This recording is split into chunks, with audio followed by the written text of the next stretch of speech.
أشهد أن لا إله إلا الله وحده لا شريك له وأشهد أن محمدا عبده ورسوله أما بعد فأعوذ بالله من الشيطان الرجيم بسم الله الرحمن الرحيم الحمد لله رب العالمين الرحمن الرحيم مالك يوم الدين إياك نعبد وإياك نستعين اهدنا الصراط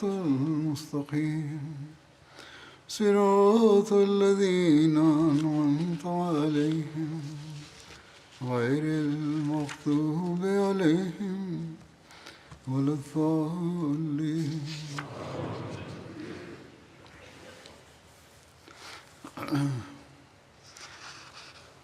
నేడు కూడా యుద్ధాలను ప్రస్తావింతును, నా దగ్గర ఉన్నటువంటి విషయాలను నేను ప్రస్తావింతును. మక్కా విజయం కంటే ముందు ఈ యుద్ధాల ప్రస్తావన లభిస్తుంది. కొంచెం వివరించిన తర్వాత మరో అంశాన్ని నేను ప్రస్తావింతును. అబూ ఖతాదా యుద్ధ ప్రస్తావన లభిస్తుంది. అబూ ఖతాదా వాస్తవానికి ఒక అన్సారీ అనుచరుడు. వీరిని ఖజ్రా వైపు పంపబడెను. ఈ యుద్ధం 8 హిజ్రీ షాబాన్ నెలలో జరిగినది. ఈ యుద్ధానికి సైనికాధికారిగా అబూ ఖతాదా ఉండిరి. ఖజ్రా అనే ప్రాంతం పవిత్ర మదీనాకు తూర్పు ఉత్తరాన బనూ ముహారిబ్ అనే ప్రాంతంలో పరిగణించబడేది. ఇది తహామా అనే ప్రాంతము కూడా అనబడుతుంది. ఇది నజదులో పరిగణించబడుతుంది. ఇక్కడ బనూ గత్ఫాన్ అనే తెగ ఒక శాఖ నివాసముండేది. బనూ గత్ఫాన్ ఇస్లాంకు శత్రుత్వంలో వరుసగా కార్యకలాపాలు కొనసాగిస్తూ ముస్లింలకు నష్టాన్ని కలిగించే ఏ అవకాశాన్ని విడిచిపెట్టేది కాదు. నజద్ ప్రాంతంలో ఖజ్రా అనేవారు నివాసముండేవారు. బనూ గత్ఫాన్ మదీనా ప్రభుత్వానికి వ్యతిరేకంగా దుశ్చర్యలకు పాల్పడుటలో నిమగ్నమై ఉండేది. హజరత్ అబ్దుల్లా బిన్ అబీ హజరత్ అస్లమీ కథనము ప్రకారము నేను హజరత్ సురాకా బిన్ హారిసా కుమార్తెను వివాహం చేసుకున్నాను. ఇది బదర్ యుద్ధంలో అనగా వీరు బదర్ యుద్ధంలో అమరులైనారు. నాకు లభించినటువంటి ప్రాపంచిక విషయాలలో లేదా ప్రాపంచిక అవసరాలలో ఈ స్థాయి కంటే ఎక్కువ నాకేది ఇష్టముగా లేకుండెను. కావున నేను ఆ వివాహానికి బదులుగా 200 దిర్హంలను మెహర్గా నియమించుకున్నాను. కాని అప్పుడు ఇవ్వడానికి నా దగ్గర ఏమీయును లేకుండెను. కావున ఈ మెహర్ చెల్లించు విషయములో అల్లాహ్ అతని ప్రవక్త నాకు సహకరిస్తారని నేను సంకల్పించాను. కావున నేను మహాప్రవక్త సల్లల్లాహు అలైహి వసల్లం వద్దకు వచ్చినాను. వారితో ఈ విషయం చెప్పగా వారిట్లా అడిగినారు, నువ్వు మెహర్గా ఎంత నగదును నిర్ణయించావు? 200 దిర్హంలని నేను సమాధానమిచ్చాను. ఈ మెహర్ను చెల్లించడానికి మీరు నాకు సహకరించగలరని కోరుకున్నాను. అప్పుడు వారు సల్లల్లాహు అలైహి వసల్లం ఇట్లనిరి, ఇప్పుడైతే నా దగ్గర నీకివ్వడానికి ఏమీనూ లేదు. కాని నేను అబూ ఖతాదాతో కొంతమందిని ఒక యుద్ధంలో పంపాలని నిర్ణయించుకున్నాను. అప్పుడు నువ్వు కూడా వారితో వెళ్ళినచో శత్రువుల సామాగ్రి లభించగా దాని ద్వారా నువ్వు నీ మెహర్ చెల్లించగలవని నేను చెప్తున్నానని మహాప్రవక్త సల్లల్లాహు అలైహి వసల్లం చెప్పిరి. నేను సరే అని అన్నాను. ఆ తర్వాత మేము 16 మందిమి అబూ ఖతాదా నాయకత్వంలో బయలుదేరినాము. వారు సల్లల్లాహు అలైహి వసల్లం మమ్ములను నజద్ వైపు గత్ఫాన్ అనే తెగ వైపు పంపినారు. వారు సల్లల్లాహు అలైహి వసల్లం ఇట్లు ఉపదేశించిరి, రాత్రిపూట ప్రయాణము చేయండి, పగలు మాత్రం మీరు రహస్యంగా ఉండండి. ఆ తర్వాత అకస్మాత్తుగా దాడి చేయండి, కానీ స్త్రీలను పిల్లలను హత్య చేయకూడదు. కావున మేము గత్వాన్ వైపు బయలుదేరాము.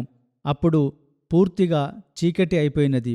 అప్పుడు అబూ ఖతాదా మమ్ములను ఉద్దేశించి ఒక ప్రసంగం చేసినారు. అందులో అల్లాహ్ తాలాతో భయపడాలని ఆదేశించారు. ఆ తర్వాత ఇద్దరిద్దరు కలిసి ఉండాలని మాకు చెప్పినారు. ఒక వ్యక్తి విడిగా ఎటు వెళ్ళకూడదని కూడా వారు మమ్ములను ఆదేశించారు. ఎవరైనా నా దగ్గరికి వచ్చినప్పుడు నేను అతని గురించి, అతని సహచరుని గురించి అడిగినప్పుడు నాకు తెలియదు అని మీలో ఏ ఒక్కరు కూడా సమాధానము ఇవ్వకూడదని చెప్పినారు. అలాగే ఎవరైనా అమరులైనచో ఆ విషయం కూడా నాకు చెప్పాలని వారు ఆదేశించారు. కావున నేను నినదించినప్పుడు మీరు కూడా నినదించండి, నేను దాడి చేసినప్పుడు మీరు కూడా దాడి చేయండి. కానీ పారిపోయే వారిని ఎక్కువ దూరం వరకు మీరు వెంబడించకూడదని కూడా వారు మమ్మలను ఆదేశించినారు. కావున మేము శత్రువులను చుట్టుముట్టినాము. అప్పుడు హజరత్ అబూ ఖతాదా తమ ఖడ్గమును ఒరలో నుంచి తీసి అల్లాహు అక్బర్ అని నినదించిరి.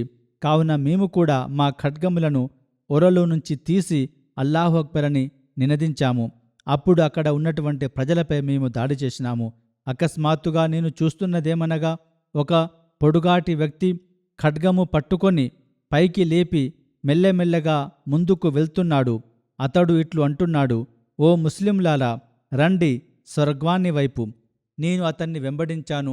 అతను ఎంతో హేళనతో ఇట్లు అనుతుండెను, రండి, నేను మిమ్మలను స్వర్గానికి చేర్చుతానని. అతడు ఎంతో హేళనతో అవహేళనగా ఈ విధంగా మాట్లాడుతుండెను.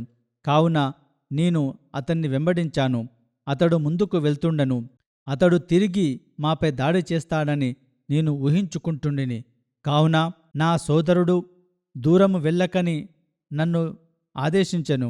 కాని ఏది ఏమైనప్పటికీ నేను అతని వెంట వెళ్ళినాను. అనంతరం అతని వీపుపై నేను ఒక బాణము విసిరినాను. దాని ద్వారా అతడు అక్కడే హత్యకు గురయ్యను, ఆ బాణము తగిలినందున. ఆ తర్వాత నేను అతని ఖడ్గాన్ని తీసుకొన్నాను. నా సోదరుని వద్దకు నేను చేరుకొని నా స్నేహితునికి చెప్పాను. అల్లాహ్ ప్రమాణంగా నేను ఖతాదా దగ్గరికి వచ్చి ఈ విషయాన్ని మొత్తం అతనికి వివరించాను. కావున ఆ సోదరుడు నాకు ఇంతకు ముందే చెప్పాను, అబూ ఖతాదా నీపై కోపగించుకుంటున్నాడని. కాని నేను వెంటనే అబూ ఖతాదా వద్దకు చేరుకొని ఈ విషయాన్ని వివరించినాను.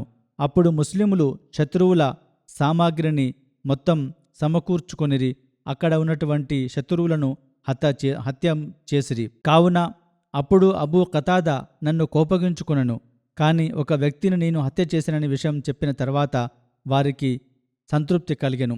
ఆ తర్వాత మేము పశువులను తీసుకొని వస్తుండగా అక్కడ ఉన్నటువంటి స్త్రీలు ఏడుస్తుండిరి. అప్పుడు వారి వద్ద ఉన్నటువంటి ఖడ్గాలను కూడా మేము చూశాము. ఉదయం పూట నా ఒంటె నుండి రక్తము కారుతుండెను. ఒక స్త్రీ వచ్చి ఆమె వెనక్కి తిరిగి చూస్తుండెను. ఎలాగైతే ఒక జింక భయపడుతూ వెనక్కి చూస్తుందో. నేను ఈ విషయాన్ని చూసి ఆమెను అడిగినాను. అప్పుడు ఆమె నాకిట్లు సమాధానము చెప్పెను, ఒక వ్యక్తి ఉండెను, అతడు బ్రతికి ఉన్నచో మమ్ములను రక్షించేవాడు. అయితే నేను హత్య చేసిన వ్యక్తి గురించే ఈమె మాట్లాడుతుంది కావచ్చునని నేను భావించాను. అప్పుడు ఆమెకు ఆ ఖడ్గాన్ని నేను చూపించగా ఆమె అదే వ్యక్తి అని నాకు సమాధానమిచ్చెను. అప్పుడు ఆ వ్యక్తిని నేను హత్య చేశానని చెప్పగా ఆ స్త్రీ రోదిస్తూ కూర్చొనిపోయెను. అప్పుడు మేము మహాప్రవక్త సల్లల్లాహు అలైహి వసల్లం వద్దకు ఒంటెలను మేకలను తీసుకుని తిరిగి చేరుకున్నాము. ఒక కథనం ప్రకారము అనుచరులు ఈ యుద్ధం కొరకు 15 రాత్రులు బయట ఉండిరి. 200 ఒంటెలు, 1000 మేకలు, ఇంకా ఖైదీలు లభించిరి. దాని యొక్క 5వ భాగమును వీరు పంచుకున్నారు. ఒక్కొక్కరికి 12 ఒంటెలు వచ్చెను. ఒక ఒంటెకు సమానంగా 10 మేకలను నిర్ణయించబడెను. మరొక కథనము ప్రకారము ఈ యుద్ధములో 200 ఒంటెలు, 2000 మేకలు, ఇంకా అనేక మంది ఖైదీలుగా లభించిరని ప్రస్తావించబడెను. మరొక యుద్ధము హజరత్ అబూ ఖతాదా అజం అనే లోయ వైపు పంపబడెను. ఇది హిజ్రీ 8వ సంవత్సరంలోనే రమజాన్ నెలలో జరిగినది, అనగా జనవరి 630 క్రీస్తు శకంలో. అజం అనే ప్రాంతం మదీనా నుండి 36 మైళ్ళ దూరాన తూర్పున నజద్ అనే ప్రాంతంలో ఒక లోయగా ఉండెను. అక్కడ కూడా గత్ఫాన్లోని ఒక శాఖ బను అస్జా నివాసముండేది. ఈ యుద్ధానికి కారణం ఏమనగా మహాప్రవక్త సల్లల్లాహు అలైహి వసల్లం మక్కా విజయం కొరకు మక్కా వైపు వెళ్ళడానికి సంకల్పించిరి. అప్పుడు వారు సల్లల్లాహు అలైహి వసల్లం హజరత్ అబూ ఖతాదాను ఈ అజం అనే లోయ వైపు పంపిరి. ఇది మదీనా నుండి తూర్పున ఉన్నటువంటి ప్రాంతము, ఆ తర్వాత మక్కా నుండి దక్షిణాన ఉన్నటువంటి ప్రాంతము. అప్పుడు మహాప్రవక్త సల్లల్లాహు అలైహి వసల్లం వెళ్తున్నారని ఈ యొక్క అజం వారికి తెలిసిపోయెను. మరొక కథనం ప్రకారము ఈ యుద్ధానికి Hazrat Abdullah bin Abi Hajar నాయకుడిగా ఉండెను. హజరత్ అబూ ఖతాదా వెంట 8 మంది అనుచరులు బయలుదేరిరి. వీరిలో ఒకరు హజరత్ మహలం బిన్ జసామా లైసీ కూడా ఉండిరి. హజరత్ అబ్దుల్లా బిన్ అబీ హదర్ ఇట్లు వ్యాఖ్యానించారు: మేము అజం అనే లోయ వరకు చేరుకున్నప్పుడు అక్కడ ఆమిర్ బిన్ అజ్బత్ అజ్జై మా దగ్గర నుండి వెళ్తుండెను. అతడు దగ్గరికి వచ్చి ఇస్లాం పద్ధతిలోనే మాకు సలాం చేసెను. ఒక వ్యక్తి ముస్లిములలో నుండే అతన్ని వెళ్ళనిచ్చెను, ఎందుకనగా అతడు సలాం చేసెను ఇస్లాం పద్ధతి ప్రకారం. కావున ఇస్లాం పద్ధతి ప్రకారం ఎవరైనా సలాం చేసినచో అతనితో యుద్ధం చేయకూడదని మాకు ఆదేశం ఉండెను. కాని అందులోని ఆమిర్ బిన్ అబీ అజ్బత్ మీద ఒక వ్యక్తి హజరత్ మొహలం దాడి చేసి అతన్ని హత్య చేసెను. ఎందుకనగా అతనితో అతనికి ఇంతకు ముందే శత్రుత్వం ఉండెను. అతని సామాగ్రిని ఒంటెను వశపరుచుకునను. దీని తప్ప మరే విధంగా అనుచరులు అక్కడ యుద్ధం చేయలేకపోయారు. ఎందుకనగా అన్యారాధకుల దృష్టిని మరల్చడానికి మాత్రమే అనుచరుల ఈ బృందం పంపబడెను. ఇంతలోనే ఈ విషయం అనగా రసూలుల్లా సల్లల్లాహు అలైహి వసల్లం మక్కా వైపు బయలుదేరినారని వీరికి తెలిసినది. కావున వీరు కూడా అక్కడి నుండి నేరుగా మార్గ మధ్య నుండే మహాప్రవక్త సల్లల్లాహు అలైహి వసల్లంను కలుసుకున్నారు. మహాప్రవక్త సల్లల్లాహు అలైహి వసల్లం వద్దకు వీరు చేరుకున్నప్పుడు ఆ హత్య గురించి మొత్తం సంఘటన వివరించబడెను. అప్పుడు చరిత్ర పుస్తకాలలో వ్రాసి ఉన్న ప్రకారం ఈ సూక్తి అవతరించినది: యా అయ్యుహల్లజీన ఆమను ఇజా జొరబ్తుం ఫీ సబీలిల్లాహి ఫతబయ్యను వలా తకూలు లిమన్ అల్కా ఇలైకుముస్సలామ లస్త ముమినా తబ్తగూన అరజల్ హయాతిద్ దున్యా ఫఇందల్లాహి మగానిము కసీరా కజాలిక కుంతుం మిన్ కబ్లు ఫమన్నల్లాహు అలైకుం ఫతబయ్యను ఇన్నల్లాహ కాన బిమా తఅమలూన ఖబీరా. అనగా, ఓ విశ్వాసులారా, మీరు అల్లాహ్ మార్గమునందు పయనించినప్పుడు మీరు సముచితమైన పరిశీలనను చేసుకొనుము. శాంతిని ఆశించి మీకు నమస్కరించిన వానితో నీవు విశ్వాసివి కావు అని అనకుము. మీరు ఐహిక ప్రపంచమునందలి పదార్థములను ఆశిస్తున్నారు, కానీ అంతకంటే మంచి పదార్థములు అల్లాహ్ వద్ద అనంతములుగా నున్నవి.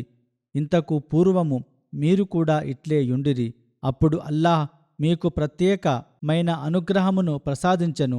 కనుక సముచితమైన పరిశీలనము చేయుము. నిశ్చయంగా మీరేమి చేయుచున్నారో అల్లాహ్కు బాగుగా తెలియను. అనగా, ఎవరైనా మీకు సలాం చేసినప్పుడు అతనితో యుద్ధము చేయకూడదని గట్టిగా ఆదేశించబడెను. అతన్ని హత్య చేయకూడదు, అతన్ని శిక్షించకూడదు. ఈ యుద్ధం ప్రస్తావించబడినట్లు 8 హిజ్రీ సంవత్సరంలో జరిగినది. కాని ఈ సూక్తి అన్నిసా అధ్యాయములోనిది. సీరత్ ఇబ్నే కసీర్ పుస్తకములో ఇట్లు వ్రాసి ఉన్నది: అన్నిసా అధ్యాయము గురించి, అనగా ఈ అధ్యాయము హిజ్రీ 3వ సంవత్సరం లేదా 5వ సంవత్సరం మధ్యలో అవతరించినది. కావున ఈ సంఘటన తర్వాత జరిగినది. ఈ సంఘటన జరిగినప్పుడు మహాప్రవక్త సల్లల్లాహు అలైహి వసల్లం ఈ సూక్తిని చదివి తమ అసంతృప్తిని వ్యక్తపరిచినట్లు మనకు తెలుస్తుంది. ఏది ఏమైనప్పటికీ ఇలా ఈ సూక్తి ద్వారా ఇలా మీరు చేయకూడదని వారు సల్లల్లాహు అలైహి వసల్లం గట్టిగా ఆదేశించిరి. ఆ తర్వాత నేను ఇన్షా అల్లా రాబో ఖుతుబాలలో మక్కా విజయం గురించి ప్రస్తావింతును. ఇప్పుడు నేను జమాతులోని ఒక పూజ్యులు, గొప్ప విద్యావంతుడు, అలాగే ఖిలాఫత్ పట్ల వీరాభిమాని, ధార్మిక సేవకుడు, సాటిలేని వ్యక్తి గురించి ప్రస్తావింతును. వీరు గత కొద్ది రోజుల క్రితం మృతి చెందినారు. ఇదే విధంగా మరొక వినమ్రులైన అహ్మదీ వారు ఖైదీలుగా ఉండిరి. అక్కడే వారు మృతి చెందినారు. లభిస్తున్నటువంటి సాక్ష్యాల ప్రకారం వారికి కూడా అమరత్వ స్థానము లభించింది.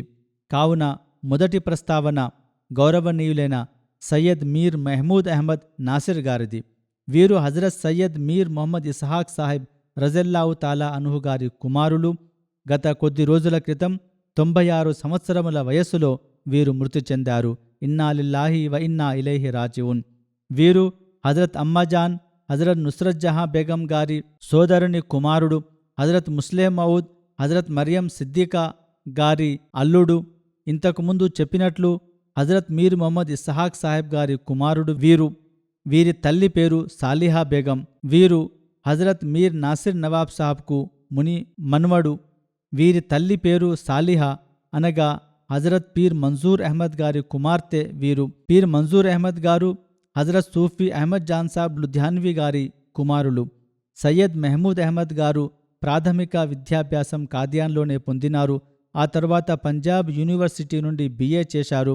మార్చి 1944లో వీరి తండ్రి హజరత్ సయ్యద్ మీర్ మొహమ్మద్ ఇస్హాక్ గారు మృతి చెందినారు. వారు జీవిత సమర్పితులుగా ఉండిరి. వారి కుమారుడు అజీజం మొహమ్మద్ అహ్మద్ గారు నాకిట్లు వ్రాసినారు.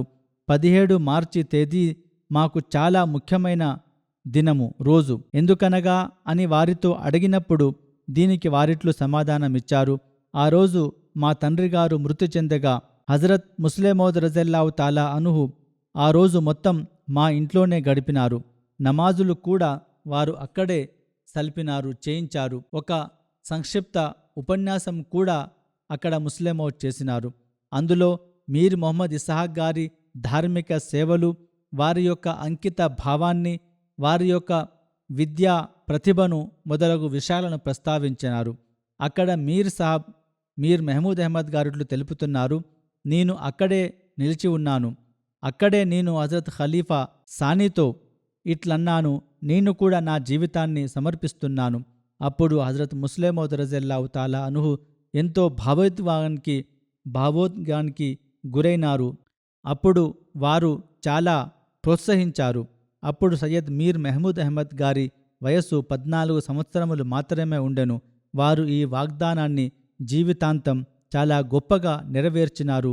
అటువంటి సామెతలు, ఉదాహరణలు తక్కువగానే లభిస్తున్నాయి. వారి జమాత్ సేవలు ఇట్లు గలవు. 1954 నుండి 1957 వరకు వారు ఇక్కడ అనగా ఇంగ్లాండ్లో ఒక ముబల్లిగ్గా పనిచేశారు. అప్పుడే వీరు SOS oriental school of oriental African స్టడీస్లో హజరత్ ముస్లిమౌద్ ఆదేశం ప్రకారము విద్యాభ్యాసం కూడా చేశారు. హజరత్ ఖలీఫతుల్ మసీహ్ రాబే రహమౌల్లా తాలాతో వీరు కలిసి ఇద్దరు అక్కడే చదువుకున్నారు. కొంతకాలము లండన్ మిషన్కు కార్యదర్శిగా కూడా సేవలందించినారు.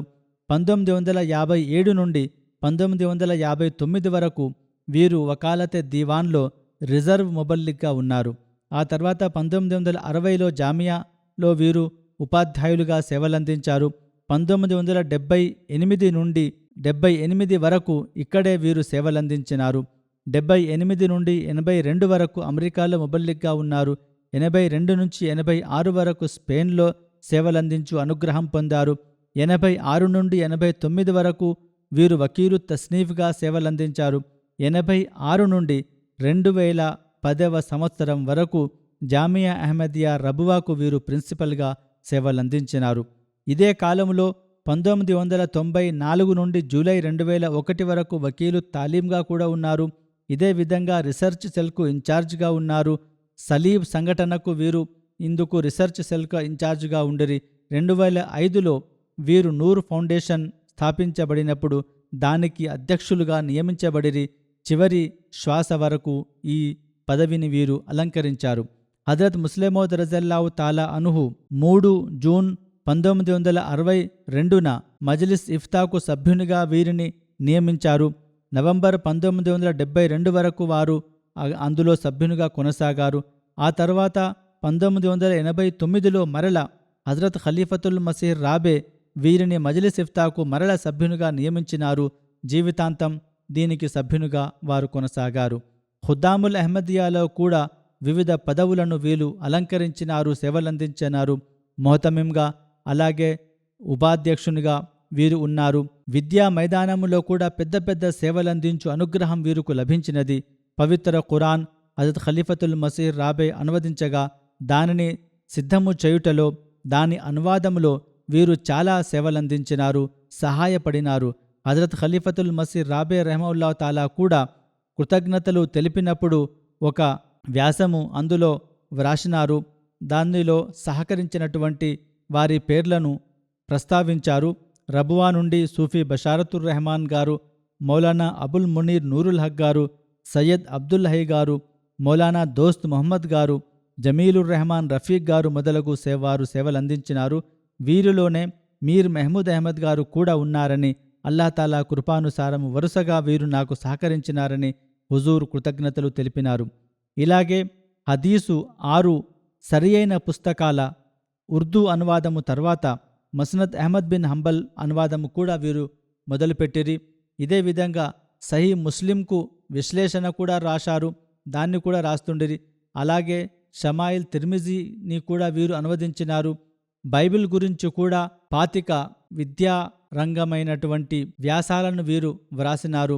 వివిధ పత్రికలలో, వివిధ మాసపత్రికలలో అవి ప్రచురించబడినవి. బైబిల్లోని ఇస్తిస్నా మరియు అనాజీల్లోని 3 అధ్యాయములకు వీరు విశ్లేషణ వ్రాసినారు. ఇదే విధంగా మసీహ్ శవముపై కప్పినటువంటి వస్త్రము గురించి, అలాగే ఈసాకు కట్టినటువంటి వైద్య ఔషధ పట్టిక గురించి, హజరత్ మసీహ్ అలైహిస్సలాం ప్రస్థానము గురించి గొప్ప గొప్ప పరిశోధనాత్మక పనులు వీరు చేశారు. వీరి యొక్క ప్రచురించబడిన పుస్తకాలు మరియు ప్రచురించబడిన పుస్తకాలు చాలా ఉన్నాయి. ప్రస్తుతం మహాప్రవక్త సల్లల్లాహు అలైహి వసల్లం జీవిత చరిత్ర కాన హుల్కుహుల్ ఖురాన్ 3 భాగాలలో ఉన్నది. అలాగే మా ప్రియమైన ప్రవక్త గారి ప్రియమైన ఉపదేశాలు అనేది ఒక పుస్తకం ఉన్నది. ఇంకా ఒక చిన్న పుస్తకం ఉన్నది 365 రోజులని. నమాజ్ తర్వాత ధార్మిక పాఠం ప్రతిరోజు ఇవ్వడానికి ఇందులో వ్యాసాలు ఉన్నవి. అదేవిధంగా పాలస్తీనా నుండి కాశ్మీర్ వరకు అనే పుస్తకం ఉన్నది. హజరత్ మసీహ్ మౌద్ అలైహిస్సలాతు వస్సలాం గారి రచనల ఆధారంగా మహాప్రవక్త సల్లల్లాహు అలైహి వసల్లం జీవిత చరిత్రను వారు సమకూర్చినారు. అది ఇంకా ప్రచురించబడలేదు. ఇలాగే సహీ బుఖారీ నుండి కొన్ని అంశాలను తీసుకొని శిక్షణాత్మక విషయాలను వీరు వేరు చేసినారు. ఇదే విధంగా ఒకసారి పోప్ ఒక ప్రశ్న లేవనెత్తను, అనగా పాత పోప్. దానిని వీరు ఖండించినారు. మస్జిద్ బషారత్ స్పెయిన్ శంకుస్థాపన సందర్భమున గీటురాయిగా పెట్టబడే రాయిని హజరత్ ఖలీఫతుల్ మసీహ్ సాలిస్ రెహమౌల్లా గారు దువా చేయించినప్పుడు ఆ రాయిని కూడా ఈ మీర్ గారు పట్టుకొని అక్కడ పెట్టిరి. ఇదే విధంగా మస్జిద్ బషారత్ స్పెయిన్ ప్రారంభోత్సవం సందర్భమున కూడా వీరికి వీరి భార్యకు సేవలందించు అనుగ్రహం లభించినది. ఆ విషయాన్ని హజరత్ ఖలీఫతుల్ మసీహ్ రాబే గారు ప్రస్తావించారు కూడా. 1955లో జల్సా సాలానా ప్రారంభోత్సవం సందర్భమున హజరత్ ఖలీఫతుల్ మసీహ్ స్థాని 8 నికాహ్ ప్రకటనలను చదివించారు. అందులో మీర్ మెహమూద్ అహ్మద్ గారి నికాహ్ ప్రకటన కూడా ఉండెను. హజరత్ ఖలీఫతుల్ మసీహ్ రాబే, హజరత్ ఖలీఫతుల్ మసీహ్ స్థాని తమ కుమార్తె అమతుల్ మతీన్ గారితో చదివించిరి. ఇందులో హజరత్ ఖలీఫతుల్ మసీహ్ స్థాని ఇట్లు పేర్కొనిరి: సాధారణ పద్ధతి ప్రకారం 29 డిసెంబర్ తేదీన ఈ వివాహ కార్యక్రమాలు నికాలు ప్రకటించబడతాయి. కానీ ఇప్పుడు కొన్ని ప్రత్యేక విషయముల వలన నేను చదివిస్తున్నాను. అందులో ఒక విషయం ఏమనగా, నా కుమార్తె అమతుల్ మతీన్ నికా సయ్యద్ మీర్ మెహమూద్ అహ్మద్ ఇబన్ మీర్ మొహమ్మద్ ఇసాక్ గారితో నిర్ణయించబడినది. దీని వివరాలను కూడా వారిట్లో ప్రస్తావించారు. మెహమూద్ అహ్మద్ ప్రస్తుతం లండన్లో BA చదువుతున్నారు. అల్లాహ్ తాలా సహకరించినచో అతను వచ్చే సంవత్సరం మే నెలలో తిరిగి వస్తారు. అలాగే నేను నా 3 కుమారులను, అనగా 3 పిల్లలను వారు ప్రస్తావించారు. ఒకరు మెహమూద్ అహ్మద్, వీరు అల్లుడు. తర్వాత వారి పేర్లను కూడా ఖలీఫా సానీ ప్రస్తావించారు. మీర్ మెహమూద్ అహ్మద్, ఇతను నా అల్లుడు. అలాగే దావూద్ అహ్మద్, ఇతను కూడా అల్లుడు. సయ్యద్ మీర్ మెహమూద్ అహ్మద్ గారు అల్లుడు. ఆ తర్వాత దావూద్ అహ్మద్ గారి అని కూడా మరో అల్లుడున్నాడు. వారు సయ్యద్ మీర్ దావూద్ అహ్మద్ గారి ప్రస్తావన లభిస్తుంది. ఆ తర్వాత తాహిర్ అహ్మద్, అనగా ఈమె ఉమ్మె తాహిర్ కుమారుడు, హజరత్ ఖలీఫతుల్ మసీహ్ రాబేను ప్రస్తావించారు. ఆ తర్వాత వీరు అక్కడ సేవలు అందించడానికి విద్యను పొందుతున్నారని చెప్పారు. వీరిని ఆంగ్లములో మంచి నైపుణ్యత సాధించాలని చెప్పడం జరిగింది. ఇంకా వారిట్లు తెలిపిరి: వీరు ఆంగ్లంలో మంచి నైపుణ్యత పొందినట్లయితే ఈ 3 మౌల్వీ ఫాజిల్గా కూడా ఉన్నందున వీరికి అరబ్బీ కూడా గొప్పగా వస్తుంది. కావున తద్వారా వీరు పవిత్ర ఖురాన్ యొక్క ఆంగ్ల అనువాదంలో మంచి సేవలు అందించే అవకాశం ఉన్నది. ఆ తర్వాత హజరత్ మసీహ్ మౌద్ అలైహిస్సలాం గారి పుస్తకాలను కూడా ఆంగ్లంలో అనువదించే అవకాశం ఉన్నది. కావున ఈ విధంగా వీరు రివ్యూ ఆఫ్ రిలీజన్కు కూడా ఒక మంచి ప్రతిభావంతుడైనటువంటి సంపాదకుని అవసరం ఉన్నది. ఇందు కొరకు కూడా ఈ ముగ్గురు అబ్బాయిలను అక్కడ వదిలిపెట్టినానని హుజూర్ చెప్పారు. నేను నా అనారోగ్యమును బలహీనతను లెక్క చేయకుండా ఇన్ని ఖర్చులను భరిస్తున్నాను. ముగ్గురు పిల్లలను అనగా 2 అల్లుళ్ళు 1 కుమారుణ్ణి అక్కడ చదివించుట నాకు తలకు మించిన భారమైనది. కానీ అది ముస్లిమౌద్ రజల్లాహు తాలా అన్హు ఇట్లు చెప్తున్నారు, జమాతు కొరకు ప్రతి త్యాగాన్ని సమర్పించాలని నేను నిర్ణయించుకున్నాను. కావున ఆర్థిక త్యాగాన్ని సమర్పిస్తూ నా పిల్లలను నేను అక్కడికి పంపి నేను సమర్పించాను. హజరత్ ఖలీఫతుల్ మసీహ్ సాలిస్ గారు 1982లో వీరి పెద్ద కుమారుని నికాహ్ చదివించారు. అందులో అనగా సయ్యద్ మీర్ మెహమూద్ అహ్మద్ గారిని ప్రస్తావిస్తూ హజరత్ మీర్ మొహమ్మద్ ఇస్హాక్ గారి సంతానములో ఉన్నటువంటి విషయాన్ని వారు ప్రస్తావించారు. వారిట్లు తెలిపినారు, అల్లాహ్ తాలా వారి దువాలను స్వీకరించాడు. అనగా హజరత్ మీర్ మొహమ్మద్ ఇస్హాక్ గారి దువాలను అల్లాహ్ తాలా ఆమోదించాడు. వారిని ఎంతగో చాలా గొప్పగా హజరత్ మీర్ మొహమ్మద్ ఇస్హాక్ గారిని అల్లాహ్ తాలా ప్రేమించాడు. వారి ముగ్గురు కుమారులు తమను తాము జమాత్ కొరకు అప్పగించినారు. ముగ్గురి స్వభావాలలో కొంత తేడా ఉన్నను ఒకరి స్వభావం మరొకరి స్వభావం కలిసి ఉండదు, వేరేగా ఉంటుంది. అయినను హజరత్ ఖలీఫతుల్ మసీహ్ సాలిస్ ఇట్లా అంటున్నారు, నేను గమనించినంత వరకు ఈ ముగ్గురిలో ఒక విషయం మాత్రం కలిసే ఉన్నది, ఒకే రకంగా ఉన్నది. అదేమనగా దేవుడు ఇచ్చిన దాంట్లో సంతోషంగా ఉండడం, అనగా కేవలం రాజీ పడడమే కాదు, సంతోషంగా జీవించడం వీరి యొక్క ప్రత్యేకత. ఈ విషయం, ఈ విశిష్టత ఈ ముగ్గురు కుమారులలో ఉన్నది. మీర్ మసూద్ అహ్మద్ గారు ప్రస్తుతం డెన్మార్కులో ప్రచార సేవలు అందిస్తున్నారు. వారి స్వభావం ఒక వేరే రకం ఉంటున్నది. అలాగే వారి యొక్క చిన్న కుమారుడు మీర్ మెహమూద్ అహ్మద్ యొక్క నికాను నేను ప్రకటిస్తున్నాను. వారు కూడా జీవితాన్ని సమర్పించినారు. కానీ కామన్గా ఉన్నటువంటి విషయం ఏమిటంటే దేవుడు ఇచ్చిన దానిలో వీరు సంతోషంగా ఉన్నారు. వీరందరూ జమాత్ కొరకు సేవలందిస్తున్నారు. జమాత్ కొరకు వీరు ముందుంటున్నారు. కావున ఈ రకంగా తండ్రి గారి వారసత్వాన్ని వీరు ముందుకు నడిపినారు. అల్లాహ్ తాలా హజరత్ మామూజాన్ అనగా మీర్ మొహమ్మద్ ఇస్హాక్ గారి యొక్క సంతానాన్ని చాలా కరుణించాడు. వారు ఈ విధంగా జమాత్ కొరకు ఒక ఆదర్శంగా నిలిచినారు. వారు తమ జీవితాన్ని ఎంతో సంతృప్తిగా నవ్వుతూ, ముఖాన్ని చిరునవ్వుతో ఉంచుతూ, అల్లాహ్ తాలాకు కృతజ్ఞతలు తెలుపుతూ వారి యొక్క తమ జీవితాన్ని గడిపినారు. ఆ తర్వాత వారు దువా చేపించినారు, అవి రాబో తరాలలో కూడా వీరు ఈ విధంగానే ఉండాలని అల్లాహ్ తాలాతో దువా చేసినారు. మీర్ మెహమూద్ అహ్మద్ గారికి కవిత్వం పట్ల కూడా కొంత ఆసక్తి ఉండెను. హజరత్ మసీహ్ మౌద్ అలైహిస్సలాం యొక్క పద్యాలను, అలాగే ఖలీఫా సాని యొక్క పద్యాలను, కలామ మెహమూద్ యొక్క పద్యాలను వీరు నోటికి గుర్తు చేసుకునేవారు. స్వయంగా కూడా కొన్ని కవితలు వీరు రాసినారు. ఒకసారి వీరు జామియాలో చేరే అటువంటి మురబ్బీల గురించి కొన్ని విషయాలను వ్రాసినారు. అనగా మురబ్బీగా అయ్యే వ్యక్తి ఈ విధంగా ఉండాలని వారు ఉపదేశించన్నారు. వారి కొరకు ఒక ప్రణాళికను వారు రచించినారు. దానిని మురబ్బీలు తమ ముందు ఉంచుకోవాలను, గుర్తుంచుకోవాలను. ఎవరైతే జామియా రావాలని అనుకుంటున్నారో వారి కొరకు ఈ విషయాలు వారు వ్రాసినారు. 1, ప్రతిరోజు ఉదయం 3 గంటలకు లేచి వుజూ చేసుకొని పాకిస్తాన్ సమయం ప్రకారం ఇదే సమయం అవుతుంది తహజ్జుద్ నమాజ్ చదవలను. 2వది 5 పూటల నమాజులను జమాత్తో సామూహికంగా మస్జిదులోకి వెళ్లి చదవలను. 3వది అక్కడ రబువాలో ఉన్నటువంటి వారికి వారు సలహా ఇస్తున్నారు, మస్జిద్ ముబారక్లో కనీసం రోజు ఒక నమాజ్ అయినా చదవలను. 4వది ప్రతిరోజు అల్లాహ్ తాలా ప్రీతి కొరకు, మహాప్రవక్త సల్లల్లాహు అలైహి వసల్లం ప్రేమ కొరకు, హజరత్ మసీహ్ మౌద్ అలైహిస్సలాతు వస్సలాం ప్రేమ కొరకు, ఖిలాఫత్ ప్రేమ కొరకు దువా చేయవలను. 5వది ఏమనగా తస్బీ, దురూద్ షరీఫ్, ఇస్తిగ్ఫార్ను తప్పకుండా చదవవలను. 6వది హజరత్ గారు అనగా ఖలీఫా వక్త్ గారికి ప్రేమపూర్వకమైనటువంటి మనోభావాలతో దువా కొరకు ఉత్తరాలు వ్రాస్తూ ఉండవలను. 7వది తమ ప్రస్తుత బాధ్యతలను ఉత్తమ రీతిలో నెరవేర్చవలను. 8వది తమ తల్లిదండ్రులకు సేవలందించవలను. వారు దూరమున్నచో వారి కొరకు దువాలు చేయవలను. 9వది పవిత్ర ఖురాన్ యొక్క అక్షరాన్ని పదానికి అనువాదం నేర్చుకోవలను. ఆ తర్వాత దానిని పద్యం రూపంలో, వాక్యం రూపంలో నేర్చుకున్నటకు ప్రయత్నించవలను. 10వది రూహానీ ఖజాయిన్ అనగా మసీహ్ సలాం పుస్తకాలలోని కనీసం రోజు చదువుతూ 3 సార్లు మొత్తం చదవవలను. 11వది ప్రతిరోజు అల్ఫజల్ అనే పత్రిక చదవలను. మరొక సాధారణ పత్రిక చదవలను. ప్రతిరోజు ఏదో ఒక చిన్న పని ప్రజాసేవ కొరకు తప్పక చేయవలను. వారి కుమారుడు సయ్యద్ గులాం అహ్మద్ ఫరక్ గారిట్లో వ్రాసినారు. వారి గురించి ఈ కొన్ని విషయాలు నేను ప్రవేశపెడుతున్నాను.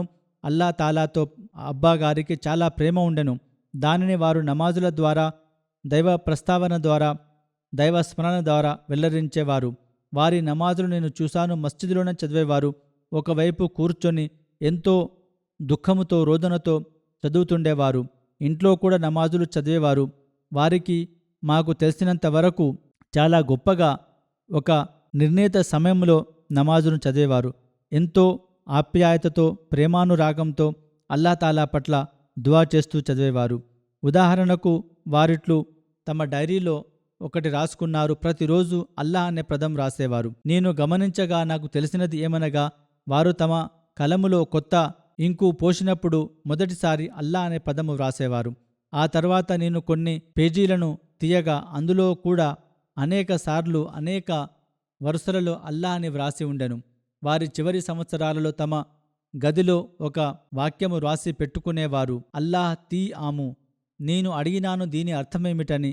వారిట్లు చెప్పినారు, ఇది ఇటాలియన్ పదము, దీని అర్థము ఐ లవ్ యు అని అల్లా తాలాకు వ్రాసినట్లు, నేను అల్లా తాలాను ప్రేమిస్తున్నానని. ఇదే విధంగా అల్లా తాలాను చాలా వారు ప్రశంసించేవారు. వారు ఒక పద్యాన్ని చదివేవారు. అందులో ఏముండెనగా, అల్లా తాలా నాకు ఇచ్చినటువంటి దాన్ని ఎల్లప్పటికీ ఇచ్చుగాక, అల్లా తాలా నాతో సంభాషించుగాక, నాకు దర్శనమిచ్చుగాక. అనారోగ్యంతో ఉన్నప్పుడు వారికి ఒకసారి అపెండిక్స్ ఆపరేషన్ కూడా అయినది. అప్పుడు అలేకుం అని ఒక ధ్వని వారికి వినిపించెను. ఆ తర్వాత వారికి స్వస్థత లభించెను. వారి యొక్క ప్రార్థనలు, వారి యొక్క నమాజుల తత్వం ఏమనగా, అల్లాహ్ తాలాతో మంచి అనుబంధం ఏర్పడవలను. అల్లాహ్ తాలాను వీరితో విడదీయలేము. అనేక సార్లు తహజ్జుద్ నమాజులో దువా చేస్తే పద్ధతి వారిట్లు తెలిపేవారు. మొదట అల్లాహ్ తాలాను ప్రశంసిస్తాను, ఆ తర్వాత అల్లాహ్తో సంబంధం ఏర్పడాలని దువా చేస్తాను. ఒకరోజు నాకిట్లు చెప్పిరి, ప్రతిరోజు నమాజులో నేను నా చిన్నాన్న హజరత్ డాక్టర్ సయ్యద్ మీర్ మొహమ్మద్ ఇస్మాయిల్ రజల్లాహు తాలా అన్హు గారి యొక్క పద్యములోని ఒక పంక్తిని నేనిట్లు వ్రాసేవాను. ఆ యొక్క పద్యాన్ని చిన్నాన్నగారు తుమ్ నువ్వు అనే శీర్షికతో వ్రాసిరి.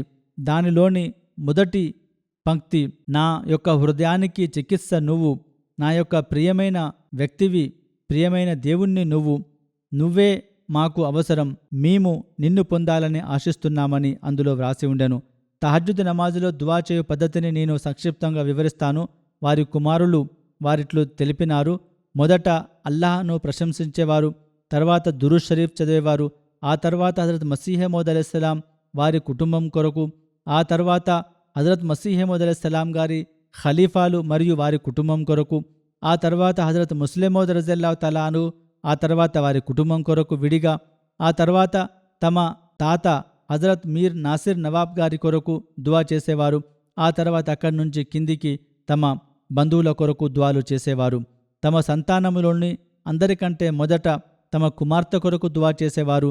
ఆ తర్వాత కుమారుల కొరకు దువా చేసేవారు. ఇలాగే ప్రజల హక్కులను చెల్లించుటయే దువా అసలు కారణమని వారు తెలిపేవారు. ఖిలాఫత్ పట్ల చాలా ప్రేమ వారికి ఉండెను. అన్నిటికంటే మించి వారికి మహాప్రవక్త సల్లల్లాహు అలైహి వసల్లంతో ప్రేమ ఉండెను. మహాప్రవక్త సల్లల్లాహు అలైహి వసల్లంను ఆదర్శంగా చేసుకునేవారు. చిన్న చిన్న విషయాల్లో మనకు ఈ విషయం కనపెడుతుంది. వారి కుమారుడు 1-2 సార్లు జరిగిందని చెప్పినారు. ఒకసారి నేను ఒక కుర్చీ మీద కూర్చొని ఉంటుని, వారు వేరే కుర్చీ మీద కూర్చొని ఉండి అక్కడి నుంచి లేచి వచ్చిరి. అప్పుడు నేను నా కుర్చీని ఖాళీ చేసి వారికి ఇవ్వగా వారు దాని మీద కూర్చోలేదు. ఎందుకనగా మహాప్రవక్త సల్లల్లాహు అలైహి వసల్లం ఒక చోట కూర్చున్నటువంటి వేరే వ్యక్తి చోట కూర్చోకూడదని ఆదేశించిరి. కావున నువ్వు నా కుమారుడవే, కానీ మహాప్రవక్త సల్లల్లాహు అలైహి వసల్లం సున్నత్ లేదా పద్ధతికి విరుద్ధం అవుతుంది. నేను వేరే మీద కుర్చీ మీద కూర్చుంటాను, నువ్వు నీ కుర్చీ మీదనే కూర్చో, నీ కుర్చీ మీద నేను కూర్చోనని వారు స్పష్టంగా చెప్పేవారు. సలాం కూడా వారు ముందుగానే చేసేవారు. జుమా రోజు జుమా నమాజ్ తర్వాత, అసర్ నమాజ్ తర్వాత వారు దువాలలో నిమగ్నమై ఉండేవారు. అప్పుడు ఎవరైనా వాళ్ళతో కలవాలని కూడా వారికి ఇష్టముండేది కాదు. ఎందుకనగా ఈ సమయాలలో అల్లాహ్ తాలా దువా ఆమోదిస్తాడని మహాప్రవక్త సల్లల్లాహు అలైహి వసల్లం ఆదేశముండెను. పిల్లలు కూడా వారితో ఆ సమయంలో కలవడానికి వెళ్ళేవారు కాదు. మహాప్రవక్త సల్లల్లాహు అలైహి వసల్లం జన్మదినం, అలాగే చనిపోయిన రోజు వర్ధంతి, హజరత్ మసీహ్ మౌద్ అలైహిస్సలాతుస్సలాం జన్మదినం వర్ధంతి రోజున ప్రత్యేకంగా దురూద్ షరీఫ్ను అతిగా చదివేవారు. పిల్లలకు కూడా ఇదే విషయాన్ని చెప్పేవారు. అలాగే సుబ్హానల్లాహి వ బిహమ్దిహి సుబ్హానల్లాహిల్ అజీం, అల్లాహుమ్మ సల్లి అలా ముహమ్మదిన్ వ ఆలి ముహమ్మద్ను కూడా వారు తరచుగా చదువుతుండేవారు. ఒకసారి కాదియాన్లో ఈ దుఆ వ్రాసి ఇచ్చారు. దారుల్ మసీలోని ప్రతి గదిలో మొదట వెళ్ళి నా తరపున, అనగా మీర్ గారి తరపున ఈ దుఆ చదువుము. హజరత్ మసీహ్ మౌద్ అలైహిస్సలాతువస్సలాం గారి యొక్క మజార్ వద్ద కూడా ఈ దుఆ చదువుము. 1990లో వారుపై ఒక వాద్యము మోపబడను.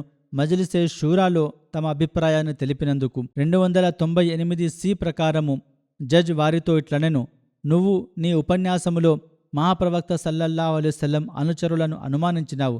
అప్పుడు వీరు ఎంతో గట్టిగా జడ్జ్ యొక్క విషయాన్ని జడ్జ్ ముందట దాన్ని ఖండించారు. అప్పుడు వారు ఎంతో ఇట్లనిరి, నాకు చాలా బాధ కలుగుతుంది. వారు న్యాయమూర్తితో ఇట్లనిరి, మీర్ మహమూద్ అహ్మద్ గారు, అనగా మహాప్రవక్త సల్లల్లాహు అలైహి వసల్లంను నేను ఎట్టి పరిస్థితిలో అవమానించలేదు. మీర్ మహమూద్ అహ్మద్ గారు ఇట్లు తెలిపిరి, ఇది నాపై ఆరోపణ, ఇది పచ్చి అబద్ధము. నేను మహాప్రవక్త సల్లల్లాహు అలైహి వసల్లం అనుచరులను హృదయపూర్వకంగా గౌరవిస్తాను. వారి యొక్క ప్రవక్తృత్వాన్ని నేను విశ్వసిస్తున్నాను. ఇంకా వారిట్లనిరి, నేను సయ్యదును, అనగా మహాప్రవక్త సల్లల్లాహు అలైహి వసల్లం కుటుంబంలోని వంశంలోని వ్యక్తిని. కావున నేను చెప్తున్నాను, అబద్ధము ఆడినట్ల వ్యక్తి మీద అల్లాహ్ శాపము పడుగాక. ఈ యొక్క న్యాయమూర్తి ముందటనే ఎంతో ధైర్యంగా వారి విధంగా వ్యాఖ్యానించిరి. చివరి వ్యాధి ఏర్పడినప్పుడు ఆ రోజులలో ప్రత్యేకంగా దువాలలో దురూద్ షరీఫ్ను చాలా చదివేవారు. ఆ తర్వాత నేను ముహమ్మద్ ముస్తఫా సల్లల్లాహు అలైహి వసల్లం దాసుని అని చెప్పుకునేవారు. హజరత్ మసీహ్ మౌద్ అలైహిస్సలాతువస్సలాం పట్ల కూడా తమ ప్రేమను సాటిలేని విధంగా వ్యక్తపరిచేవారు. వారి కుమారుడు ఇట్లు తెలిపినారు, నాకు గుర్తున్నంత వరకు 1989లో అల్ఫజల్ రబువా అనే యొక్క 100 సంవత్సరాల ఉత్సవాలలో భాగంగా కొందరు పెద్దల ఇంటర్వ్యూలు తీసుకోబడెను. అప్పుడు వారిట్లు తెలిపిరి, హజరత్ మసీహ్ మౌద్ అలైహిస్సలాతువస్సలాం యొక్క అన్నిటికంటే పెద్ద మహిమ ఏమనగా మానవునికి సజీవమైనటువంటి దేవునితో సంబంధం ఏర్పడుతుంది. ఇటువంటి పదాలే వారు వాడినారు. కాదియాన్లో కూడా అనారోగ్యంతో ఉన్నప్పుడు అక్కడికి వెళ్ళాలని వారు అనుకునేవారు. కానీ ప్రోగ్రాం క్యాన్సల్ అయ్యేది. చివరికి ఎంతో ప్రేమ కాదియాన్ పట్ల ఉన్నప్పుడు హజరత్ మసీహ్ మౌద్ అలైహిస్సలాతువస్సలాం గారి మజారు వద్దకు వెళ్ళాలని వారికి ఉత్సాహం కల్పించేది. కానీ ఇబ్బంది ఎక్కువైనందుకు వారు వెళ్ళలేకపోయేవారు. వారి యొక్క పఠనములో పవిత్ర ఖురాన్, బుఖారీ మరియు రూహానీ ఖజాన్ తప్పక ఉండేది. ప్రతిరోజు వీటిని వారు పఠించేవారు. ఇందుకు వారు ఆదేశించేవారు కూడా. తమతో కలిసినప్పుడు వీటిని పఠించాలని ప్రజలకు చెప్పేవారు. 1990లో వీరి మీద ఒక వాద్యము మోపబడెను. చిన్యోట్లో ఉండేవారప్పుడు ఇట్లు తెలిపబడెను, నన్ను కలిసినప్పుడు నేను ఒక బకీటు, ఒక మగ్గు మరియు బరాహిన్ అహ్మదియా తీసుకొని రావాలని చెప్పాను. అప్పుడు మియా ఖుర్షీద్ అహ్మద్ గారు వెంట ఉండిరి. వారిట్లనిరి, ఇంత చిన్న గదిలో ఇంత వేడిగా ఉన్నటువంటి చోట ఉండడమే కష్టం, నువ్వు పుస్తకం ఎలా చదువుతావని. అప్పుడు వారిట్లనిరి, నాకు ఏమీ కష్టము కాదు, నేను ఈ పుస్తకాన్ని ఇంతకుముందు కూడా 5 సార్లు చదివినాను. ఈ పుస్తకం నాకు కష్టమేమీ కాదు. ఏది ఏమైనప్పటికీ అంత చిన్న గదిలో వేడిగా ఉన్నను. వారు అక్కడ ఒకరోజు గడిపినారు. వారి యొక్క స్వభావములో చాలా సున్నితత్వం ఉండెను. కానీ ఆ సున్నితత్వంలో కూడా వారు ఎంతో ఇబ్బందిగా అక్కడ సమయం గడిపినను. హజరత్ మసీహ్ మౌద్ అలైహిస్సలాం పుస్తకము చదవాలని వారికి వ్యాకులత ఉండెను.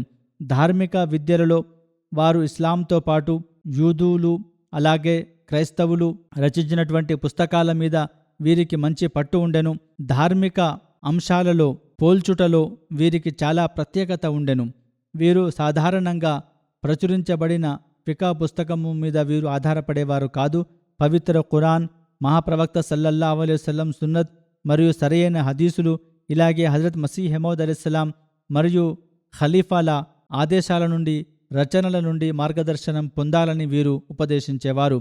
ప్రాపంచిక విద్యలలో కూడా వీరికి ప్రత్యేకంగా సైన్స్ విద్య గురించి, అలాగే చరిత్ర విద్య గురించి, అలాగే పర్యటనల గురించి, విహారయాత్రల గురించి, హైకింగ్ గురించి అనేక పుస్తకాలను వీరు చదివేవారు.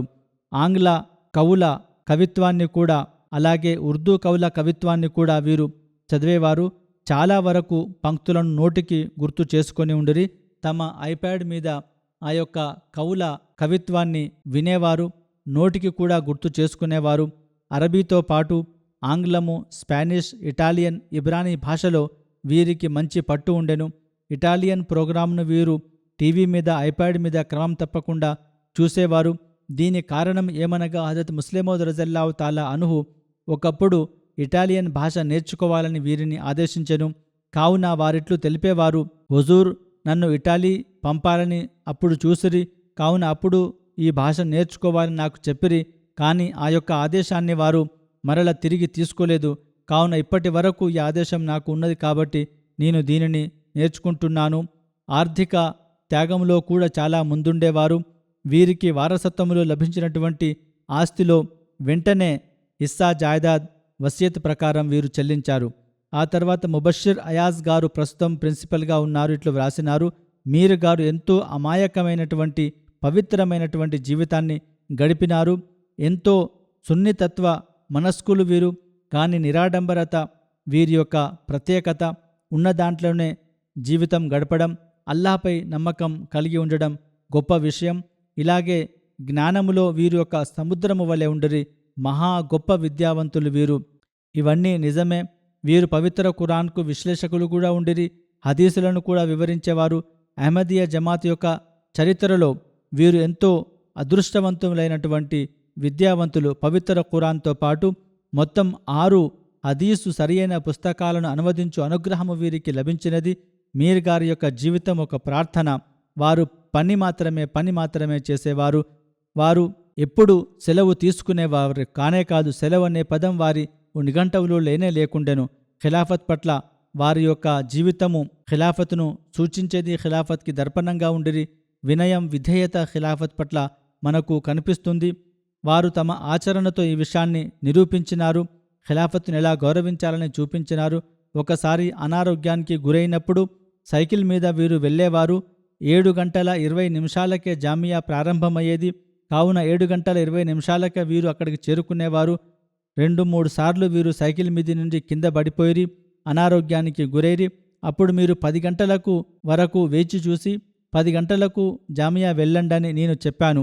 దీనిని కూడా వారు ఆదేశంగా భావించి 10 గంటలకే కార్యాలయానికి చేరుకునేవారు. ఒకరోజు ముబషిర్ గారిట్లు తెలుపుతున్నారు, బయట వచ్చి 10 గంటల కంటే ముందు అటు ఇటు వారు తిరుగుతూ ఉండిరి. కొంచెం సమయం వరకు నేను వేచి చూసి, మీరు లోపలికి ఎందుకు రావడం లేదని నేను అడిగినారు. బయట ఎందుకు అటు ఇటు తిరుగుతున్నారు? అప్పుడు వారిట్లనిరి, ఇంకా 10 కాలేదు. వర్తమాన ఖలీఫా గారు 10 గంటలకు కార్యాలయానికి రావాలని నాకు సూచించారు. కావున 10 అయిన తర్వాత నేను లోపలికి వస్తానని చెప్పిరి. ఈ విధంగా ఆదర్శవంతమైనటువంటి విధేయతను వీరు చూపిరి. ఇతరులకు ఒక మోడల్గా ఉండిరి. వీరు తమ కింది సిబ్బందికి కూడా మంచి ఆదర్శంగా ఉండిరి. తన్వీర్ నాసిర్ గారు ఖాదియాన్ నుండి మురబ్బీ గారు ఇట్లు వ్రాస్తున్నారు, ఒకసారి నాకు గుర్తున్నది. ఈ విషయం నాకు ఎల్లప్పుడూ నన్ను చాలా స్వాభావికంగా చేస్తుంది, భావోద్వేగానికి గురి చేస్తుంది. ఖాదియాన్ మస్జిద్ ముబారక్లో నేను కూర్చొని ఉండగా మీర్ గారు మస్జిద్లోని మొదటి వరుసలో అటు ఇటు తిరుగుతూ ఉండిరి. అలా వారు తిరగటం నాకు ఆశ్చర్యం కలిగించింది. అప్పుడు వారప్పుడు అక్కడ దువా చేస్తుండిరి, చాలా ఆనందము పొందుతుండిరి. కావున నేను కొంచెం సమయం తర్వాత ధైర్యం చేసి ముందుకు వెళ్ళి, మీరు మస్జిద్లోని మొదటి వరుసలో ఎందుకు తిరుగుతున్నారని, దీనికి కారణమేమిటని అడిగినాను. అప్పుడు వారిట్లు తెలిపిరి, నేను హజరత్ ముస్లిమౌద్ రజల్లాహు తాలా అన్హును ఇక్కడ ఇలాగే తిరుగుతుండగా చూశాను. నేను కూడా ఆయా చోట్లనే అక్కడక్కడే నేను పాదాలు వేయాలని ప్రయత్నం చేస్తున్నానని చెప్పిరి. ఈ విధంగా హజరత్ ముస్లిమౌద్తో ప్రత్యేక వీరికి అనుబంధం ఉండెను. ఫిరోజ్ ఆలం గారిట్లు వ్రాసినారు, నేను జామియాకు వెళ్ళినప్పుడు 2వ లేదా 3వ సంవత్సరం వీరు ప్రిన్సిపల్గా నియమితులు అక్కడికి వచ్చినారు. ఇది మాకెంతో అదృష్టవంతమైనటువంటి విషయం. వారితో మేము విద్యను పొందాము. వారు ఒక ఆచరణాత్మక విద్యావంతులు. మాకు ఈ విధంగా శిక్షణ ఇచ్చినారు. వారి యొక్క పాఠాలను మొదలగు నేను సాధ్యమైనంత వరకు వినేవాడిని, వాటిని ఆచరించుటకు కృషి చేసేవాడిని. వారు మాకు వివిధ ధర్మాలలో ఉన్నటువంటి పోలికలను చదివించినారు. మాకు నిదర్శనాలను చెప్పేవారు, సూచించేవారు. హజరత్ మసీహ్ మౌద్ అలైహిస్సలాతుస్సలాం రచనల నుండి మాకు వివరించేవారు. నాకింకా గుర్తున్నది, ఒకసారి హజరత్ ఈసా అలైహిస్సలాం మహిమల గురించి ప్రస్తావన జరుగుతుండను వారు మాకు బోధిస్తుండిరి.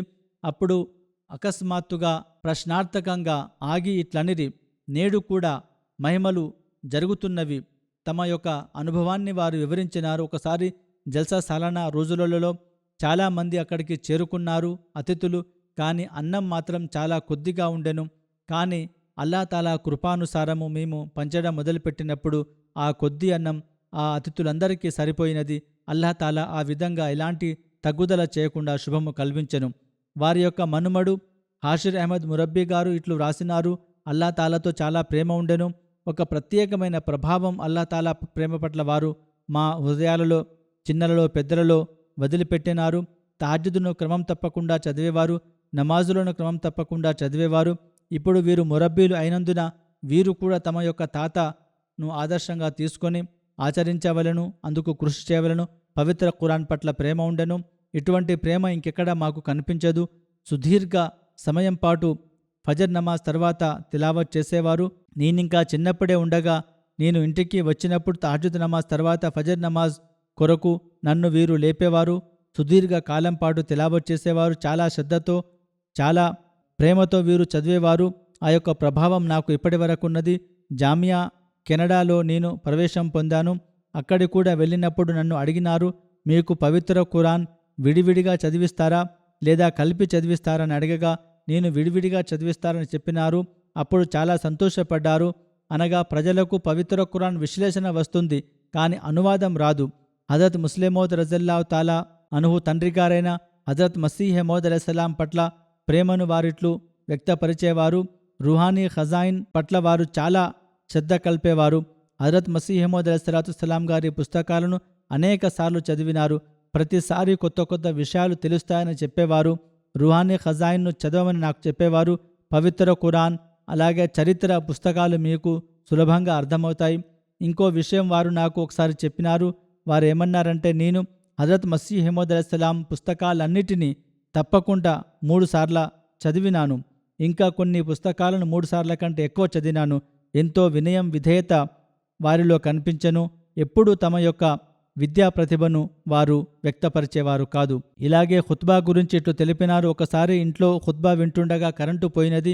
అప్పుడు నేను పాకిస్తాన్లో ఉండగా టీవీ బంద్ అయిపోయినది. నేను బయటకి లేచి పోతుండగా నన్ను ఆపి ఇట్లనిది, కూర్చో, కరెంటు ఎప్పుడు వస్తాడో మనకు తెలియదు, కావున కరెంటు రాగానే మరల ఖుత్బా మొదలవుతుంది, నువ్వు కొన్ని పదాలను కోల్పోతావు, కావున వారికి అది మంచిగా అనిపించలేదు, కూర్చో, దువా చేయుమని నాకు చెప్పినారు. ఈ విధంగా దువా చేయుటలో చాలా శుభం ఉంటుందని అనేవారు. ఒకసారి ఏదో కార్యక్రమము జరుగుతుండెను, అందులో నేను ఉపన్యాసం చేస్తుండెను. ఈ విషయం వారికి తెలియలేదు. ఆ తర్వాత తెలిసినప్పుడు ఎంటీఏ పెట్టగా అప్పటి వరకే నా ఉపన్యాసం ముగిసినది. ఒక యువకుణ్ణి పిలిచి తమ ఐప్యాడ్లో పెట్టించుటకు ప్రయత్నించిరి ఉర్దూ భాషలో. కానీ దానిని వారు వింటూ ఉండిరి.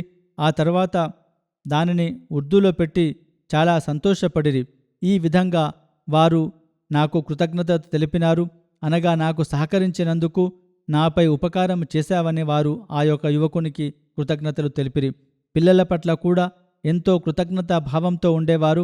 ఆమీర్ సఫీర్ గారు ఎడిటర్ రివ్యూ ఆఫ్ రిలీజన్ ఇట్లు వ్రాస్తున్నారు, నేను కూడా ఖిలాఫత్ పట్ల విధేయత గురించి అసాధారణమైనటువంటి విషయాన్ని నేను చూసినాను. నేను ఒక శాఖలో పనిచేస్తున్నప్పుడు నేను స్వయంగా ఆమీర్ గారికి ఇట్లు తెలిపినాను. అనగా హుజూర్ గారు తెలుపుతున్నారు, నువ్వు కొందరు విద్యావంతులకు వ్యాసాలు రాయాలని రివ్యూ కొరకు నా పేరున చెప్పుము.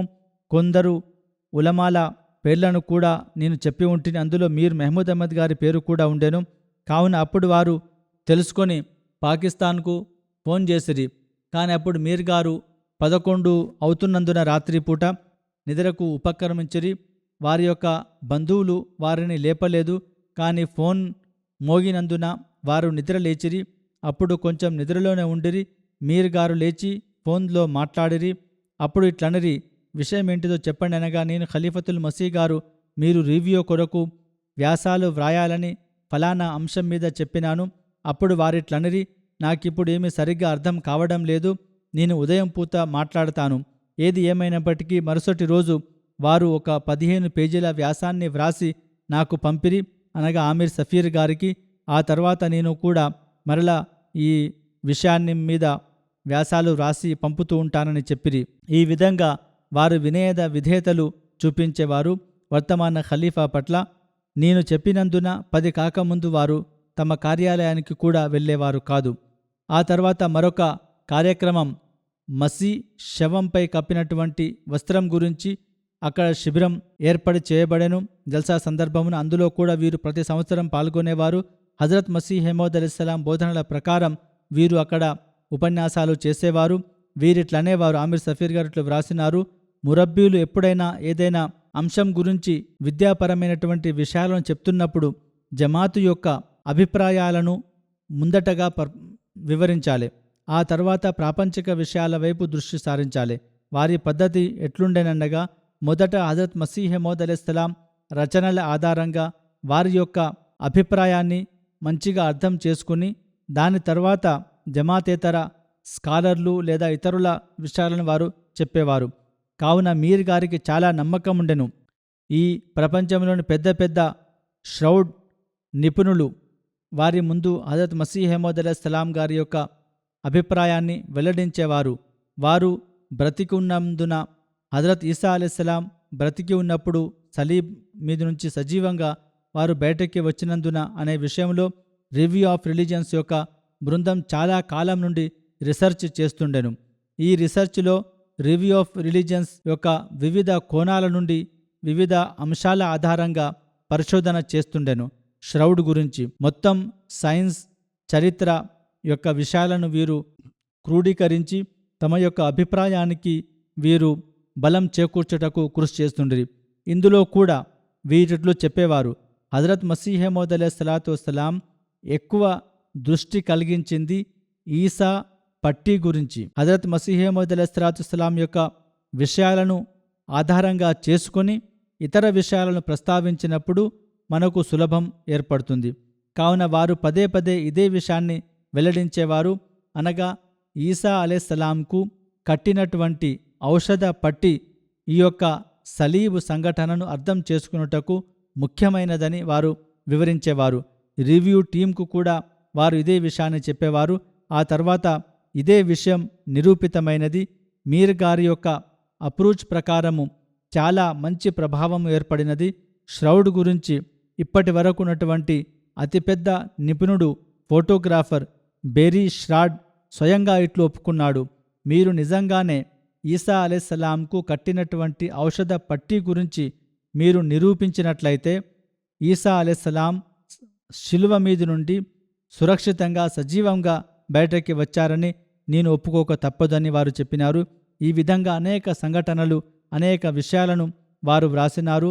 వారి గురించి పిల్లలు, వారి యొక్క సంతానం, ప్రజలు, ఇలాగే జమాత్ యొక్క సేవకులు, మురబ్బీలు చాలామంది వ్రాసినారు. వాటన్నిటిని ప్రస్తావించుట సాధ్యము కాదు. ఒక విషయం ప్రతి ఒక్క మురబ్బీ వ్రాసినాడు. అది ఏమనగా వారిట్లనేవారు, మీరు కనీసం ఖబర్ అనే పదాన్ని గుర్తుంచుకోండి, దాన్ని పాటించండి.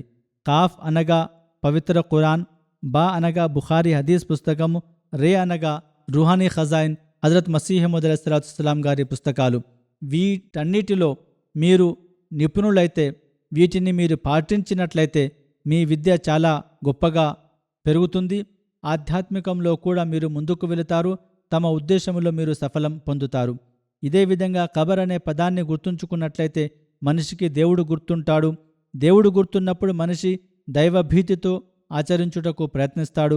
ఏది ఏమైనప్పటికీ ఖిలాఫత్ పట్ల వీరు గొప్ప అనుయాయులుగా ఉండిరి, సహాయకులుగా ఉండిరి. తమ యొక్క ప్రతి పనిని ఖిలాఫత్ ప్రకారము వీరు చేసేవారు. ఖిలాఫత్కు విశ్వసనీయులుగా ఉండిరి, ఖిలాఫత్కు గట్టి సహాయకారిగా ఉండిరి. ఇటువంటి వారు చాలా తక్కువనే లభిస్తారు. ఆచరణాత్మక విద్యావంతులు వీరు. ఇలాంటి వ్యక్తి మాత్రం ప్రస్తుతం నాకు కనిపించడం లేదు. కానీ అల్లాహ్ తాలా నిధిలో ఎలాంటి తగ్గుదల లేదు. ఇటువంటి ఉదాహరణలు ఇంకా ఏర్పడాలని, ఇటువంటి విశ్వసనీయులు, వినమ్రులు, దైవభీతి గల వారు, సహాయకులను అల్లాహ్ తాలా అహ్మదీయ ఖిలాఫత్కు ప్రసాదించాలని దువా చేయండి. వీరి యొక్క సంతానము కూడా వీరి తండ్రి దువాలకు వారసత్వంగా పొంది వాటిని ఆచరించుగాక. వాటిని వీరు పూర్తిగా ఆచరించుటకు అల్లాహ్ తాలా అనుగ్రహించుగాక. రెండవ ప్రస్తావన నేను చెప్పినట్లు మరొక అహ్మదీ గారిది. గత కొద్ది రోజుల క్రితం ఖైదీలో ఉండగా వీరు మృతి చెందినారు. డాక్టర్ తాహిర్ మహమూద్ అహ్మద్ కరాచీ గారు. వీరి తండ్రి పేరు ఇబ్న్ గులాం రసూల్ గారు. ఇన్నా లిల్లాహి వ ఇన్నా ఇలైహి రాజిఊన్. వీరు మృతి చెందినప్పుడు వీరి వయసు 63 సంవత్సరములుండెను. వివరాల ప్రకారం మృతులు తాహిర్ మహమూద్ గారు హల్కా మలీర్ కాలనీ కరాచీకి అధ్యక్షులుగా ఉండిరి. ఇంకా వివిధ వ్యక్తులు ఈజాజ్ హుసేన్ గారు, అయాజ్ హుసేన్ గారుతో పాటు వీరు మలేర్ కాలనీ కరాచీలో తమ మస్జిద్కు జుమా నమాజ్ కొరకు వెళ్ళేవారు. అక్కడ పోలీసు వీరికి వ్యతిరేకంగా వాద్యము మోపినది. కావున వీరిని బంధించబడెను. ఇంతకు ముందు కూడా వీరు బంధించబడిరి. కానీ జమానత్ మీద వీరు బయటకి వచ్చిరి. ఆ తర్వాత వీరి యొక్క బెయిల్ రద్దు చేయబడెను. మరల వీరు బంధించబడిరి. ఇంతలోనే అక్కడ న్యాయమూర్తి ముందట న్యాయస్థానములోనే వ్యతిరేకుల సమూహం, వివిధ న్యాయవాదులు వీరిపై దాడి చేసి వీరిని తీవ్రంగా గాయపరిచిరి. వీరికి బెదిరింపులు ఇచ్చిరి. పోలీస్ అధికారులు కూడా స్వయంగా వీరిపై కాల్చి వీరిని చంపండని కూడా చెప్పిరి. పోలీస్ స్టేషన్లో కూడా వీరిని హింసలకు గురి చేయబడెను. హజరత్ అక్దస్ మసీహ్ అలైహిస్సలాం మరియు ఖులఫాలకు వ్యతిరేకంగా మాట్లాడాలని, దూషించాలని వీరిని ఇబ్బంది పెట్టిరి. కానీ వీరు చాలా స్థిరత్వంతో ఉండిరి. అలాగే జైల్లో కూడా వీరు జ్యుడిషియల్ జైలుకు పంపబడిరి. అక్కడ 2 నెలలు ఉండిరి. మృతి చెందే కంటే కొద్ది రోజుల క్రితం వీరి యొక్క ఊపిరితిత్తులలో, మూత్రపిండాలలో ఇన్ఫెక్షన్ వచ్చినందున జైల్లో వీరికి అనారోగ్యము సోకెను. ఆ తర్వాత హస్పతాల్కు పంపబడినను. అక్కడ కొద్ది రోజుల తర్వాత మృతి చెందారు. ఇన్నా లిల్లాహి వ ఇన్నా ఇలైహి రాజిఊన్. మృతి చెందుతున్నప్పుడు ఆసుపత్రిలో వీరికి బేడాలు వేసి ఉండెను వీరి చేతులలో. అప్పుడు కూడా అవి తీయలేదు.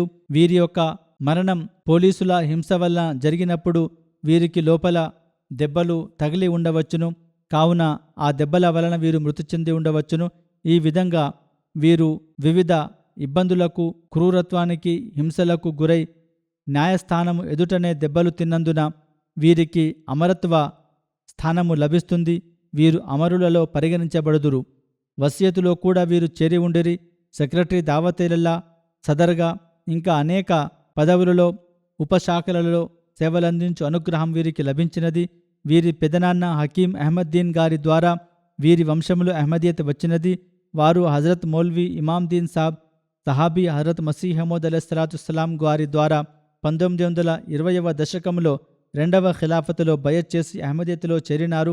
వీరి తర్వాత వీరి తండ్రి కూడా అహ్మదీయతను స్వీకరించారు. పేదల పెన్నిధి, పేదలకు ఆర్థికంగా సహాయము చేసేవారు. పేద అమ్మాయిలకు వివాహాలు చేపించేవారు. వీరు కర్మ జైల్లో ఉన్నప్పుడు కూడా తోటి ఖైదీలకు సహకరించేవారు. వారికి జమాత్ యొక్క సందేశాన్ని అందించేవారు.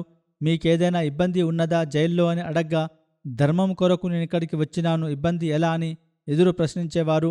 కావున అక్కడ కూడా నాకు ప్రచారము చేసి అనుగ్రహం లభిస్తుందని చెప్పేవారు. ఈ విధంగా జైల్లో కూడా వీరు నిర్భయంగా తబ్లీగ్ ప్రచారం చేసేవారు. తాహిర్ మహమూద్ గారికి వ్యతిరేకంగా 17 జనవరి 1988లో పోలీస్ స్టేషన్ మలీర్ కాలనీలు కరాచీలో ఒక వాద్యము మోపబడెను. అది అక్కడ అప్పుడు అతడు ఇట్లు వ్యతిరేకుడు వాద్యము మోపెను. నా చిన్న సోదరుడిని వీరు బయత్ చేయించారు అనగా జమాతులు చేర్పించినారని అతడు చెప్పెను. అప్పుడు కూడా కొన్ని రోజులు వీరు ఖైదీలుగా ఉండిరి. ఇది 2వసారి వీరికి ఖైదీలుగా ఉండే అనుగ్రహం లభిస్తుంది. వీరికి వ్యతిరేకత ఎదురైనది. 3 సార్లు వీరిపై దాడి కూడా జరిగెను. కానీ తమ యొక్క ప్రాణాన్ని అల్లాహతాలాకు అప్పగిస్తూ వీరిట్లనేవారు. ఒకసారి వీరు స్వప్నంలో ఇట్లు చూశారు. వీరిపై దాడి చేసినటువంటి ఒక వ్యక్తిని అల్లాహతాలా బంధించెను. అప్పుడు ఆ తర్వాత ఆ శత్రువు ఏదో వేరే విషయంలో, వేరే వివాదములో హత్యకు గురయ్యను. కావున అప్పుడు ఉన్నటువంటి మరో 2 వ్యక్తులు ఆ మృతుని ఇంటికి వచ్చి తమ యొక్క పని మీద పశ్చాత్తాపపడి వీరితో క్షమాపణ కోరిరి. కావున ఈ డాక్టర్ గారు తమ ఆ శత్రువులపై ఎలాంటి వాద్యము మోపలేదు. వారిని వెంటనే క్షమించిరి. వీరి భార్య ఇట్లు తెలుపుతున్నారు. మాతో చాలా మంచిగా వ్యవహరించేవారు. తమ సమయాన్ని జమాత్కే కేటాయించేవారు. రాత్రిపూట ఇంటికి వచ్చినప్పుడు నేనెన్నడూ వారితో నేను ఫిర్యాదు చేయలేదు. ఎందుకనగా వీరు నా భర్త జమాత్ కొరకు అల్లాహతాలాకు సేవ చేస్తున్నాడని నాకు తెలుసు. నాకు సంతృప్తి ఉండెను. వారి పిల్లల్లో ఒక వ్యక్తి జీవిత సమర్పితునిగా మురబ్బీ సిల్సిలాగా ఉన్నారు. వారిట్లో వ్రాశారు, 1980 దశకంలో వీరు దైవ మార్గంలో ఖైదీలుగా ఉండు అనుగ్రహము పొందినారు. ఆ సందర్భంలో కూడా పోలీసులు వీరిని చాలా హింసించినారు. మీరు జాగ్రత్తగా ఉండండి అని ప్రజలు చెప్పేవారు. అప్పుడు ఎంతో భావోద్వేగానికి లోనై ఇట్లనేవారు, నేను పోలీసుల దెబ్బలు తిన్నాను, ఇప్పుడు నాకెలాంటి భయము లేదని, నేను నిర్భయంగా అల్లాహ్ సందేశాన్ని ప్రజలకు అందిస్తానని చెప్పేవారు. వీరి జ్ఞాపకార్థం వీరి భార్య గౌరవనీయురాలు ముబషిరా గారున్నారు. అలాగే ఒక కుమార్తె, 2 కుమార్తెలు ఉన్నారు. ఒక కుమార్తె, 3 కుమారులు ఉన్నారు. వీరి కుమారుడు మునీబ్ మెహమూద్ గారు మురబ్బీ సిల్సిలాగా పాకిస్తాన్లోనే సేవలందిస్తున్నారు. అల్లాహ్ తాలా ముతుర్ని క్షమించి అతని యొక్క స్థాయి అంతస్తులను పెంచుగాక. వారి సంతానము కూడా వారి యొక్క అడుగుజాడలలో నడుచుటకు అల్లాహ్ తాలా అనుగ్రహించుగాక. నమాజ్ తర్వాత నేను పరోక్ష అంత్యక్రియ ప్రార్థన చదివింతును.